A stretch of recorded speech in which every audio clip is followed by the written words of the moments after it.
Ladies and gentlemen of the press, I would like to announce the ending of the meeting and we'll now have the press conference. Ladies and gentlemen of the press, unfortunately, we have to start on a sad note because the number of people who have perished in Italy during the earthquake is increasing. So I'd like to offer my condolences to the people of Italy and the Italian Prime Minister. But now moving on to this very important event and why we have gathered here.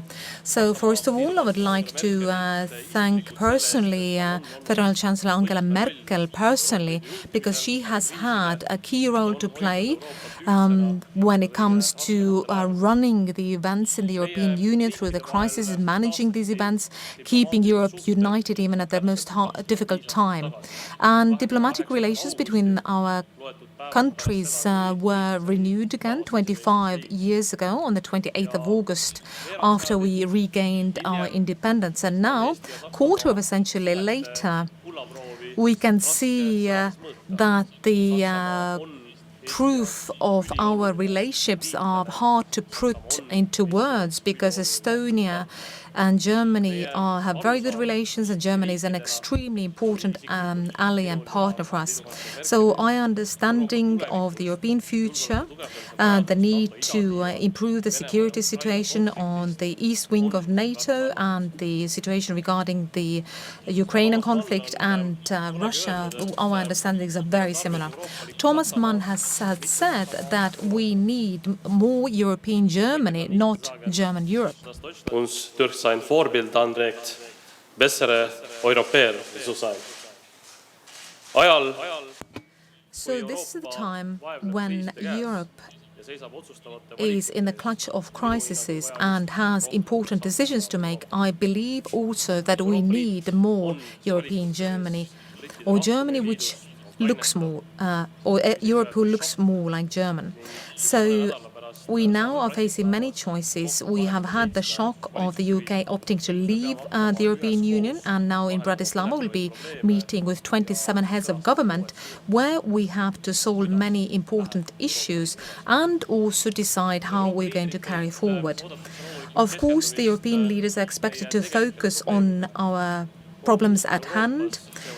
All across Europe, people are worried about military conflicts in the neighborhood of the European Union, about terrorism, also stagnating economy, increasing unemployment and migration. So, of course, there are many other issues which need solving. I can assure you that Estonia is supporting Germany, trying to find solutions for these issues together. Now, when it comes to the issues of security, then these are the issues we have discussed already. We'll be doing it during the day more, but we do have a common understanding with Mrs. Merkel. We do both know what it means to live behind a wall and how important it is to be one with a free world. The fall of the wall has been the biggest geopolitical success for our citizens. And so, therefore, from here, Stenbock House, it's only a couple of 100 meters from here. There is a history museum, which also has one of the exhibits, a piece of the Berlin Wall. We need to make sure that a free and borderless Europe will remain. But I have to repeat again that we have to find a solution for the main issues we have in Europe today, and one of them will be security.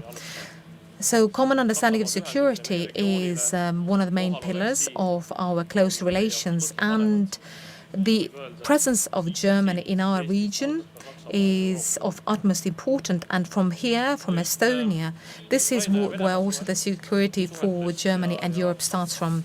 Now talking about the crisis in Europe and talking about Ukraine and the conflict between the Ukraine and Russia, that you don't need to have a crystal ball to understand that this conflict is not over. We can see the escalations tensions in eastern Ukraine, provocations in Crimea, will show us that unfortunately Russia is not ready for the peaceful resolution. And as long as Russia is not willing to meet the conditions of Minsk agreement, we cannot alleviate the sanctions either. Now, one of the topics of the visit today and tomorrow is related to the digital development. I believe this is also one of the aspects of security, because one of the bases of security is economic prosperity. I believe there is a great deal we can do together. I hope, due to my springtime visit to Mesenberg and the visit today to Tallinn, we will see a good future cooperation in the field of IT between Estonia and Germany, because I believe that our IT smarts and German industrial powers will need to turn into an engine which gives a new impetus for the economy of Europe. And now, Mrs. Merkel, please.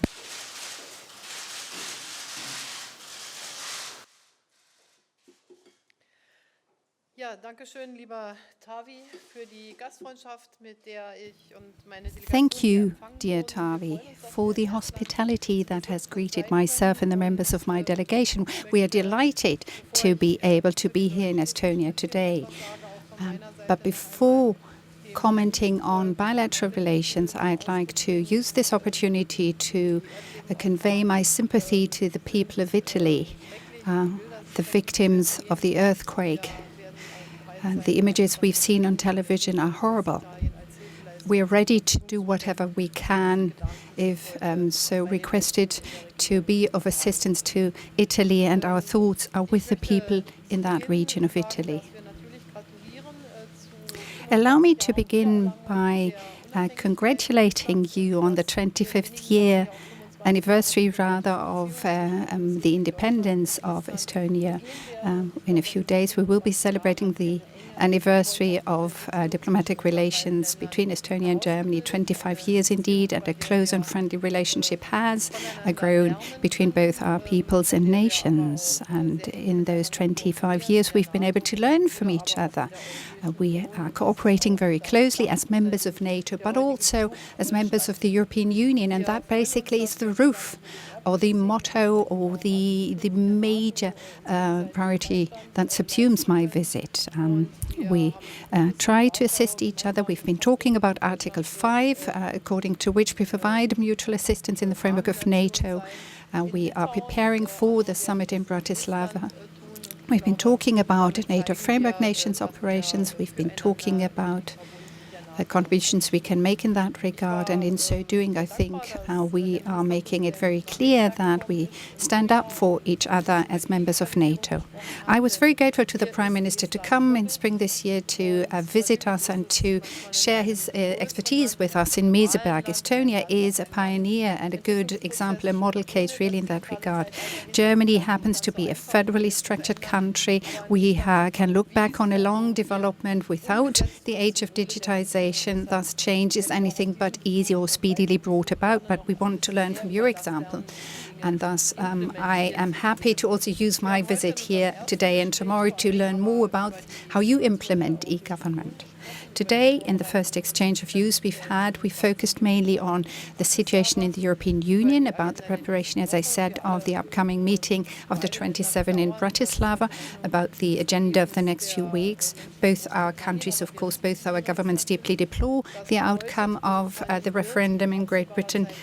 At the same time, of course, we respect that expression of the will of the people, which is to say, in the foreseeable future, Great Britain will no longer be a member of the European Union, which means that we, the 27, intending to continue the project of Europe, want to at the same time ensure that we improve those things that can be improved upon. In spring next year, we will be celebrating the 60th anniversary of the Treaties of Rome, and thus we have to prepare well. We were in agreement on the most fundamental points here, amongst them the need to further develop our economic strength, and here again digitization plays a major role. Single market means having a digital market, and we have achieved first successes. Nevertheless, much remains to be done, to begin with the issue of infrastructure, thus setting up the hardware all the way to comparable legal framework conditions that need to be defined and the development of the necessary technologies.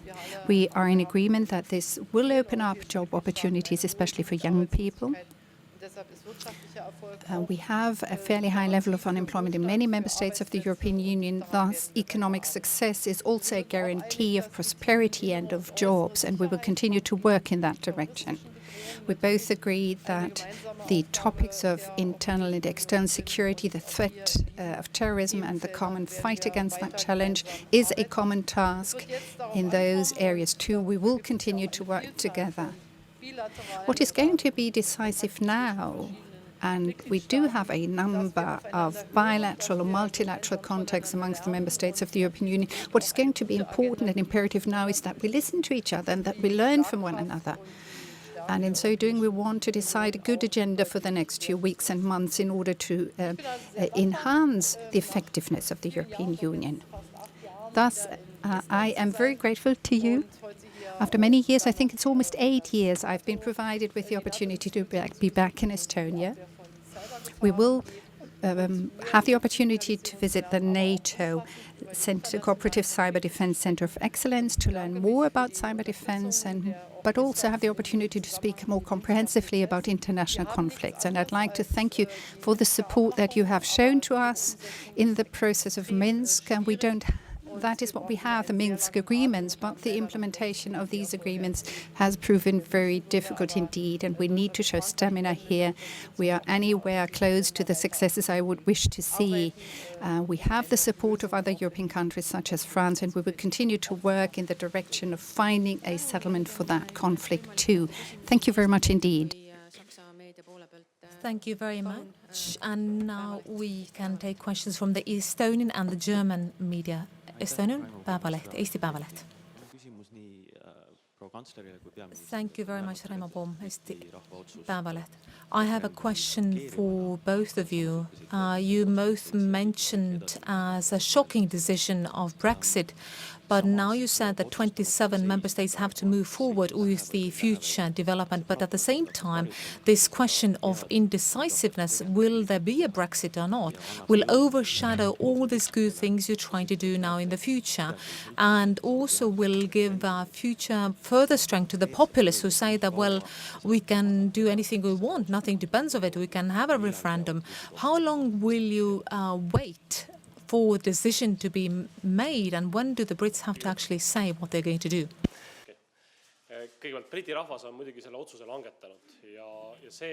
So first of all, people of the United Kingdom have made this decision, and now when the government will submit the application to initiate the negotiations, that's up to them. It's their decisions. But now to say that nothing has really happened is not really appropriate either, because Brexit, after the vote, we have seen quite an important impact for the UK, for the economy, in many other fields as well. So we do see this impact, and we find it's really saddening. And I think that the European Union, or we all together, made a right decision when we did not put too much time pressure on the UK, because a good solution here, if you think of the long-term perspective, is much more important than a quick solution. Because first of all, the people of the UK will need to come to an understanding what kind of relationship they would like to have in the future with the European Union. And we have to take time for ourselves as well, so that 27 of us, we can decide what is kind of relationship we would like to have with the UK. Our position has been quite clear, not only in Estonia, but also wider. We would like to make sure that we are not too much distanced from the UK, because they're an important partner for us in the EU, and they've been important for us in NATO, so we don't really want to push them away from us, nor from the EU.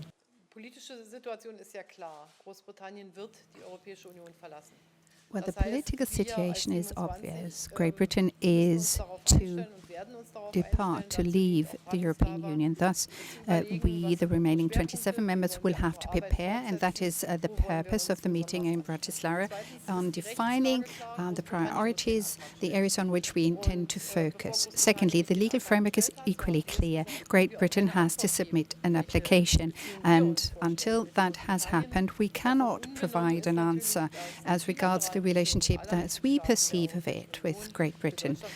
Of course, the bilateral relations of all member states of the European Union, at least as far as Germany is concerned, and I can only speak for Germany, bilateral relations with Great Britain will continue to be excellent, but Great Britain will no longer be a member of the European Union. I think the 27 are busy enough as things are, focusing on the questions affecting our future. Thus, we are in a position to wait for Great Britain. We've allowed for some time here to clarify the kind of relationship they would wish to have with the European Union. That is the only thing we can negotiate with Great Britain. They have to submit the application. We are not submitting any application because we didn't want them to leave. Thus, at this present stage, we are looking ahead with a certain degree of calm, and we await the moment where that application has been submitted and the respective article invoked, and then we will respond accordingly. Andreas Rinke von Reuters. Eine Frage an den Ministerpräsidenten. Andreas Rinke from Reuters. A question addressed to the Prime Minister. The East European members of the European Union have been increasingly calling for greater security. How far would the readiness of your country and other Eastern Europeans go when it comes to setting up common units with Germany or other partners, as is the case with Germany and the Netherlands, or Germany and the French, integrated military units and commands? And Madam Chancellor, you referred to this process of harmonization positions in the run-up to Bratislava. Aren't you assuming a role that the EU institutions ought to assume? Are you not placing Germany in too central a position, or don't you see an alternative for that? So if we say that Germany has to play a focal role in Europe, then I think it's only positive for Europe. I share in many of the issues the same positions as are held by Angela Merkel and Germany when it comes to European future. And the countries who think the same way, well, there are many others here in Northern Europe who think the same way. Second, so perhaps I did not quite understand you, but did you really want to know about having joint military powers with the eastern neighbors? So with the neighbors in the east, perhaps Estonia has made the choice already a while ago. We have a military alliance with NATO, not with our neighbors in the east, so with the neighbors of the west, rather. And we have very good, close military cooperation with Germany. We contribute here a great deal as well. So, for example, in Mali, we are present at the moment.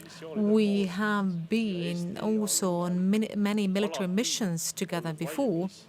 And Estonia has always been prepared, although we are a tiny member state, but we have been always been willing to contribute to make the world a safer place. So that's with Germany, with our allies in NATO and partners in the European Union. So any kind of military cooperation bilaterally with Germany and with the other members of NATO is something which we are looking forward to in the future. And Estonia has never wanted to be only the client, the receiver end of the security. We contribute as well. We are providing more than 2% of the GDP for our security, and when our partners and allies request, we participate in different missions.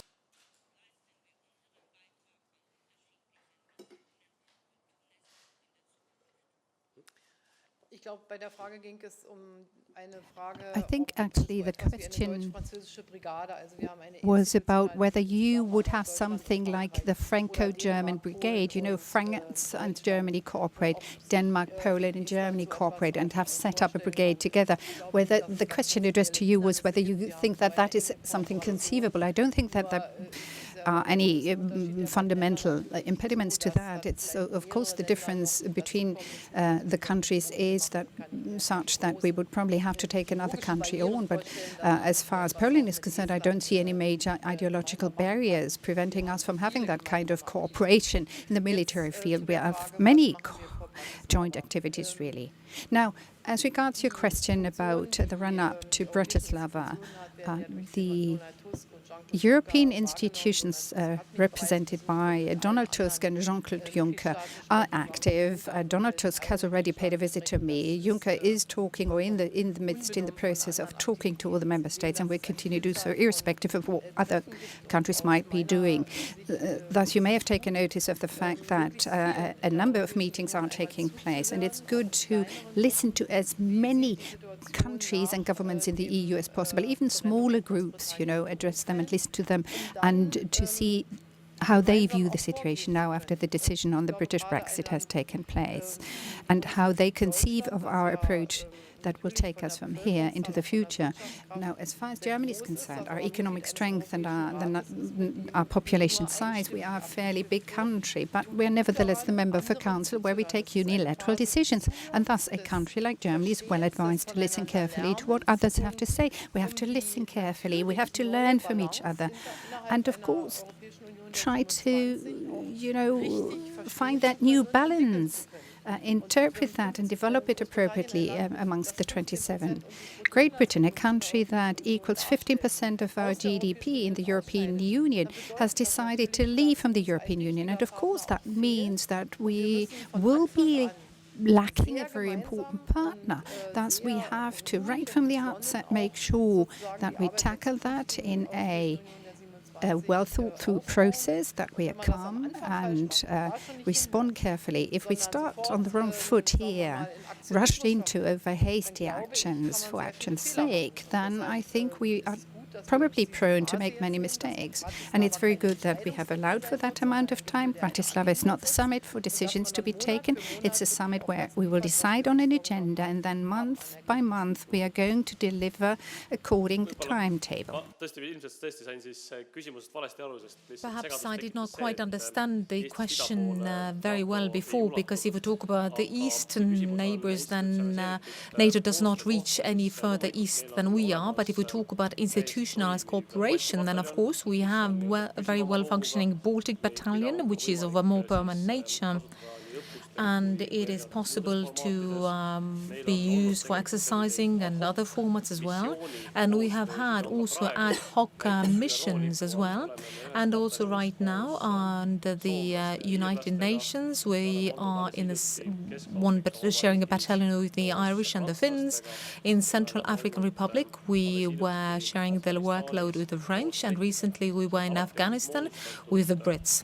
So there's been always a troop brigade or a larger unit, and Estonia has shared this work with a troop, or sometimes a company or two, as it was in Afghanistan. And we have our cooperation already in Mali with Germany. So it's not a permanent structure, but this is something which has been created for a specific mission. So it's a multilateral cooperation format. So these are the things which are positive, of course, and in the future we are ready to organize these joint events in the future. One more question from the German media, please. Besser. Richter, mein Name vom Ersten Deutschen Fernsehen. Eine Frage an Sie beide. Eines der großen europäischen Themen ist die Frage der Flüchtlinge, die Frage der Menschen, die nach Europa kommen und die dort eine neue Heimat oder erstmal auch eine Bleibe finden sollen. Frau Merkel, was erwarten Sie von Estland? Und eine Frage an Sie, Herr Rõivas, wie ist Ihre Position dazu? Und dann noch eine Frage an Sie, Frau Merkel. Walter Scheel ist heute gestorben. Entschuldige? There's no translation. Shall I do it in English? Nee. Sir? Okay, I'm sorry, can you repeat the question? The translation was not on. Okay. I'm sorry. Meine Frage My question was addressed to regarding the issue of the refugees. What does Madam Merkel, what does the federal government expect of the Estonian government? And Prime Minister, what is your position? And the second question to the Chancellor. Walter Scheel died today, the former president. Did you hear of it, and what do you have to say in that regard?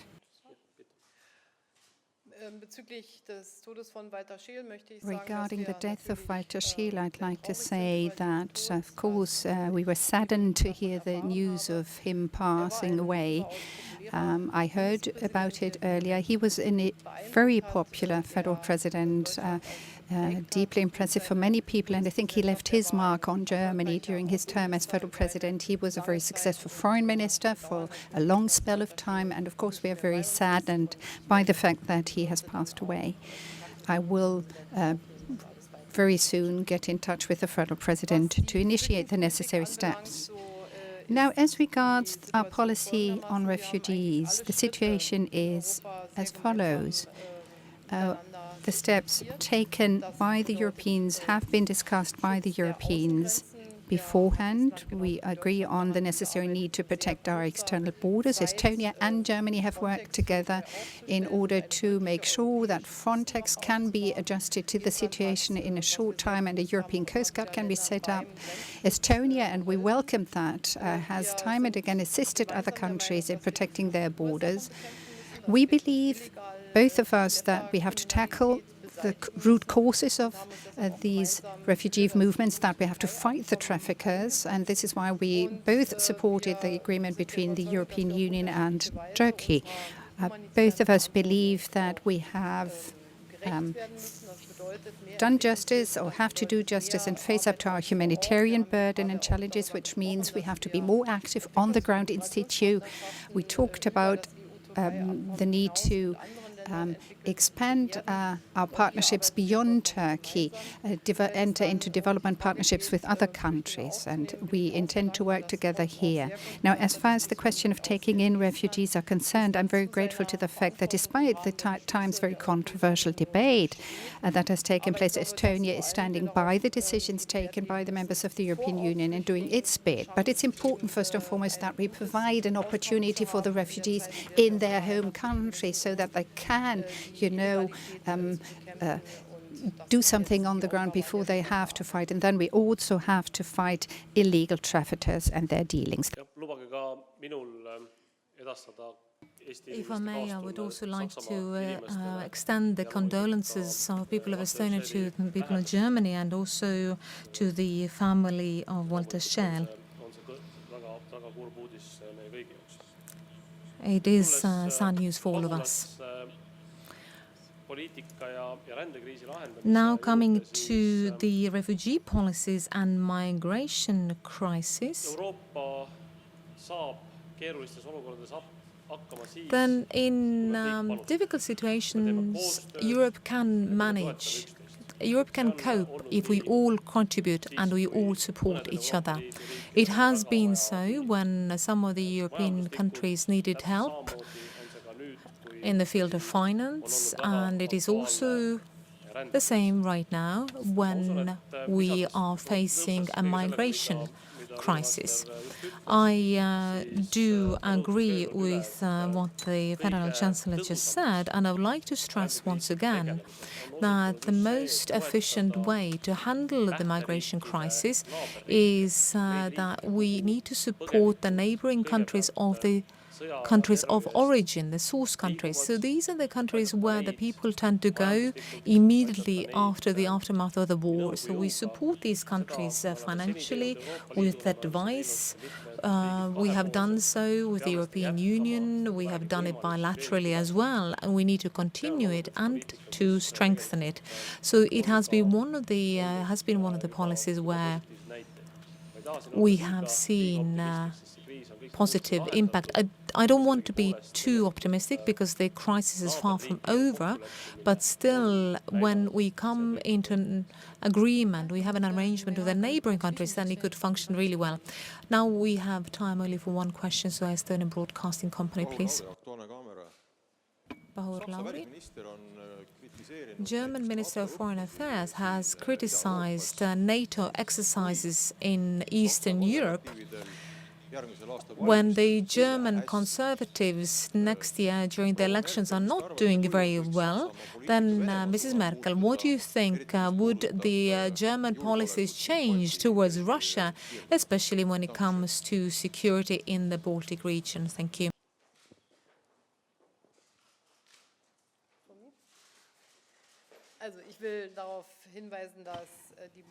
Allow me to point out that the federal government, which cooperates as a grand coalition, has taken the decisions that we took in Warsaw together. Thus, both of us have passed a positive judgment on the decisions of Warsaw, and that is what counts. Mina saan ainult öelda seda, et I would like to add that Estonia and Germany, led by Angela Merkel, have very similar opinions when it comes to security, and Germany is a very important ally for us. And I did not quite understand the first half of your question in that sense, because I do believe that Angela Merkel and the Conservatives will do very well during the elections. Suur tänu kõigile ja oleme lõpetanud pressikonverentsi. Aitäh teile!